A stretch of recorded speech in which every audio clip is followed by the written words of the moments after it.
அப்புறம் இந்த கவிதை என்னன்னா, இந்த கவிதை வந்து இப்போ ஆணாதிக்க தன்மையில கேட்குறவங்க எங்களுக்கு வந்து சுருக்குன்னு இருக்கும் இந்த கவிதை.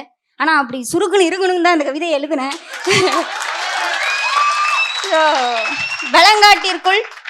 வெளங்காட்டிற்குள் குடி போன மாசத்திலே அறுதலியாகி போன அக்காலை திங்க அலைது ஊர்க்காடு. வெளங்காட்டிற்குள் குடி போன மாசத்திலே அறுதலியாகி போன அக்காலை திங்க அலைது ஊர்க்காடு. பனையருவாளால் கதிரறுக்க போகும் அக்காலுக்கு பக்கத்தில் உலக்கையை துணைக்கு போட்டு உறங்குகிறாள் அம்மை. பனையருவாளால் கதிரறுக்க போகும் அக்காலுக்கு பக்கத்தில் உலக்கையை துணைக்கு போட்டு உறங்குகிறாள் அம்மை. சாமத்தில் பனங்காட்டுக்குள் ஒதுங்குறவளுக்கு ஊர்காட்டுக்குறியெல்லாம் நரம்பருந்து தொங்கிக் கொண்டிருக்கிறது ஆலமர விழுதாள். ஏக சத்தமிட்டு ஆடுகாலியாய் ஆடுகிறவளை விடுங்கள், அவ ஆசை தீர ஆடட்டும் அப்படின்னு சொல்லிட்டு ஒரு கவிதை.